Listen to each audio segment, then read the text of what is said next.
Hi welcome to our brand new channel जिसका नाम है जेन्यून बंदा। इस चैनल पे हम अलग अलग तरह की रियल लाइफ लव स्टोरियाँ देखते हैं। स्पेशली हम लव स्टोरी फिक्शन फॉर्मेट में देखते हैं, फिर चाहे वो कोई फिक्शन कहानी हो नॉवेल वाली या फिर कोई फिल्म की कहानी हो। इन फिक्शन कहानियों में हमेशा बहुत से ट्विस्ट और टर्न्स हमें दिखाई देते हैं और शायद ये ट्विस्ट और टर्न्स दिलचस्प होते होंगे, पर कहीं ना कहीं हमें ये बात भी महसूस होने लगती है कि ये अनरियल है। पर जब हम रियल लाइफ लव स्टोरियों के बारे में बात करते हैं, उन लव स्टोरियों में चाहे कोई ट्विस्ट टर्न्स ना हो तब भी वो सिंपल कहानियाँ हम रिलेट कर पाते हैं, क्योंकि वो कहानियाँ हमें अपने से लगने लगती है। और कुछ ऐसी ही रियल लाइफ लव स्टोरी हम आज के वीडियो में देखने वाले हैं जो शायद हमें रिलेटेबल लग पाए। अगर आपको आज का वीडियो पसंद आया तो वीडियो को लाइक शेयर और सब्सक्राइब सब कीजिएगा, इट्स फ्री। आज के वीडियो के दो किरदार हैं, वो दोनों किरदार अपने अपने करियर में बहुत कुछ कर चुके हैं। पहले आज के वीडियो में हम बात करने वाले हैं एक्ट्रेस ऋता दुर्गुड़े और डायरेक्टर और प्रोड्यूसर प्रतीक शाह के बारे में। ये एक मराठी और हिंदी टेलीविज़न के मैरिड कपल है। इन दोनों की लव स्टोरी जानने से पहले हम थोड़ा सा इन दोनों के प्रोफेशनल लाइफ के बारे में जानते हैं। अगर हम सबसे पहले ऋता दुर्गुड़े की बात करें तो ऋता दुर्गुड़े एक मराठी टेलीविज़न और फिल्म एक्टर है। हाल ही में ऋता ने हिंदी ओटीटी पर अपना डेब्यू किया था सीरीज कमांडर करण सक्सेना के साथ।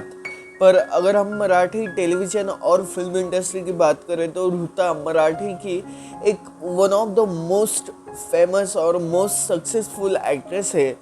ऋता बस टेलीविज़न और फिल्में में नहीं तो साथ ही साथ सोशल मीडिया पर भी one of the most followed और मोस्ट पॉपुलर एक्ट्रेस है। ऑलमोस्ट 2 मिलियन से भी ज़्यादा फॉलोअर्स ऋता के इंस्टाग्राम पर है। और अगर हम ऋता को एक रीजनल टेलीविज़न एक्ट्रेस के नज़रिए से देखें सो इट्स ए ह्यूज। ऋता ने स्टार प्रवाह के शो दुर्वा इस शो से अपना डेब्यू किया था। उसके साथ फुलपाखरू ये ऋता का सेकंड शो था और it's the most popular show in Marathi television. उसके बाद ऋता ने जी मराठी का शो मन उडू उडू झालं इस शो में लीड कैरेक्टर प्ले किया था। तो उसी बीच यानी कि 2021 में ऋता ने अपनी फिल्मी करियर की शुरुआत की थी। उसकी सबसे पहले फिल्म थी Ananya, is the most recognised film in Marathi film industry. साथ ही साथ टाइम पास 3 इस फिल्म में भी हमें ऋता नज़र आई थी। पिछले कुछ सालों में मराठी के साथ ऋता हिंदी इंडस्ट्री में अपने पैर जमाने की कोशिश कर रही है और इसी सिलसिले में ऋता की मुलाकात हुई थी डायरेक्टर प्रतीक शाह से, जो पिछले कुछ सालों से प्रोड्यूसर भी है। प्रतीक हिंदी टेलीविज़न डायरेक्टर है।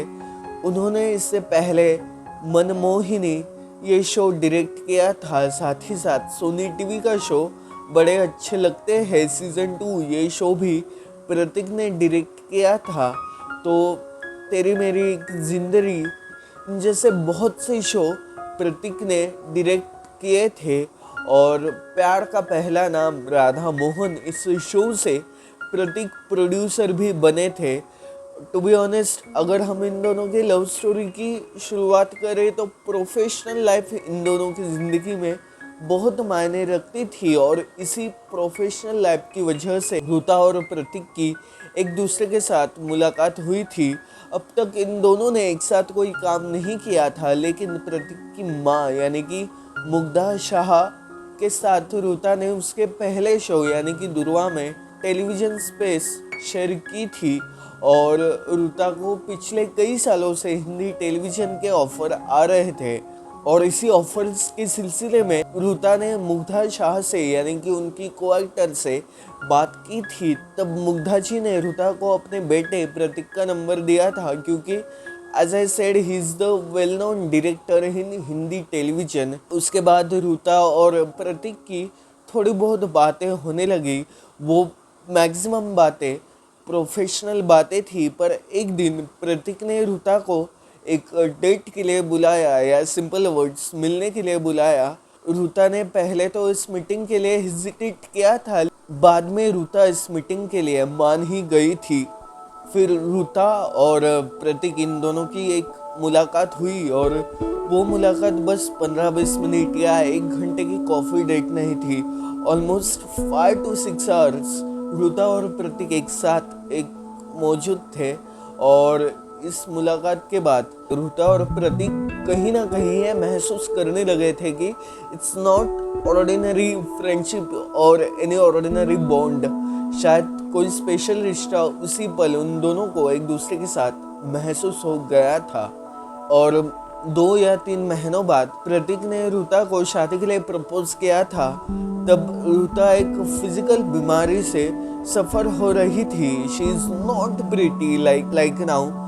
और इस सब में ऋता के ज़िंदगी में एक डिप्रेशन की वेव आ चुकी थी। ये टाइम था 2020 का, जब लॉकडाउन शुरू था। तब ऋता फिजिकली उतनी फिट नहीं थी, साथ ही साथ उस समय वो टेलीविज़न पर काम भी नहीं कर रही थी। इस मोमेंट में जब ऋता की मुलाकात प्रतीक से हुई, तो कहीं ना कहीं ऋता को एक अपना सा इंसान प्रतीक में दिखने लगा था। और कुछ दिनों बाद ऋता ने प्रतीक का ये प्रपोजल एक्सेप्ट किया था। इन दोनों की शादी 2022 में मई मंथ में हुई थी, पर उससे पहले प्रतीक और ऋता कुछ महीनों तक एक साथ एक ही घर में रह रहे थे।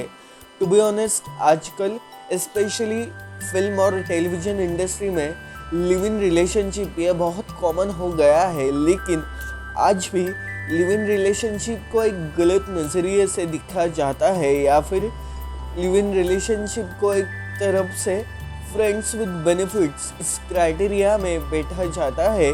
लेकिन लिव इन रिलेशनशिप एक बहुत इम्पोर्टेंट और बहुत सीरियस थिंग है। अगर हमें किसी के साथ अपनी ज़िंदगी बितानी है, तो वो इंसान हमारे लिए सही है या गलत, इसकी परख हमें तभी होती है जब हम उस इंसान के साथ ऑलमोस्ट 24/7 रहने लगते हैं। और इसी लिव इन रिलेशनशिप के बाद ऋता और प्रतीक ने एक दूसरे के साथ शादी करने का डिसीजन लिया था।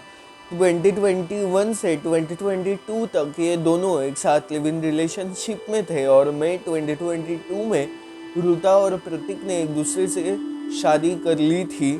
इन दोनों की कहानी टू बी ऑनेस्ट बहुत रिलेटेबल है, पर हर कहानी से कुछ ना कुछ सीख मिलती है। और इस कहानी से तो एक नहीं बल्कि 2 लेसन हमें मिलते हैं। पहला लेसन, जब ऋता और प्रतीक की एक दूसरे के साथ मुलाकात हुई थी, तब जैसा मैंने पहले भी जिक्र किया था, ऋता फिजिकली बहुत चिभी और मोटी हो गई थी इन सिंपल वर्ड्स। और अक्सर हम कहते हैं कि लुक्स मैटर, पर to be honest as genuine बंदा मुझे ऐसा लगता है, और ऋता और प्रतीक को भी ऐसा ही लगा होगा कि लुक्स मैटर्स और नॉट, आई डोंट नो, लेकिन उससे भी ज़्यादा मैटर करता है सोल। अगर किसी का सोल ब्यूटीफुल हुआ, तो उस इंसान के साथ हम खुशी खुशी पूरी ज़िंदगी स्पेंड कर सकते हैं। और कुछ इसी तरह ऋता और प्रतीक ने एक दूसरे के साथ अपनी ये पूरी ज़िंदगी स्पेंड करने का डिसीजन लिया था। सो इससे ये हमें सीखने को मिलता है कि लुक्स मैटर, पर more than that soul matter. और कहीं ना कहीं ये पॉइंट ऑफ व्यू बस प्रतीक की तरफ से भी नहीं था, तो ऋता के भी तरफ से था। कई बार हम खुद को अंडर एस्टिमेट करते हैं, लेकिन हर बार हमें अंडर एस्टिमेट करने की ज़रूरत नहीं होती। अगर सामने वाला इंसान सही हो, तो हम उस इंसान का हाथ थाम सकते हैं। और दूसरा लेसन भी इसी को कनेक्टेड है कि अगर उन दोनों को ये लगा था कि वो दोनों एक दूसरे के लिए सही है, पर तब भी वो दोनों एक दूसरे के साथ लिव इन रिलेशनशिप में रहकर उन दोनों के रिश्ते को मेजर करना चाहते थे, और ये देखना चाहते थे कि वो दोनों एज ए लाइफ पार्टनर एक दूसरे के लिए सही है या गलत। और शायद इन कुछ महीनों में इन दोनों को ये पता चल गया होगा कि ये दोनों एक दूसरे के लिए बिल्कुल परफेक्ट है और शायद ये बात हमें भी हमारी ज़िंदगी में अप्लाई करने की ज़रूरत है। जैसा मैंने पहले भी कहा था कि इन दोनों की कहानी एक रियल लाइफ लव स्टोरी है। इस कहानी में टेलीविज़न जैसे पैचअप, लिंकअप, ब्रेकअप, ट्विस्ट और टर्न्स बिल्कुल नहीं थे। बहुत रिलेटेबल कहानी थी और इसी वजह से शायद हम में से बहुत से लोगों को ये कहानी अपनी सी लगी हो। और अगर आपको ऋता और प्रतीक की ये अपनी सी कहानी पसंद आई हो तो वीडियो को प्लीज़ लाइक कीजिएगा। साथ ही साथ चैनल पे पहली बार आए हो तो चैनल को प्लीज़ सब्सक्राइब कीजिएगा, इट्स फ्री।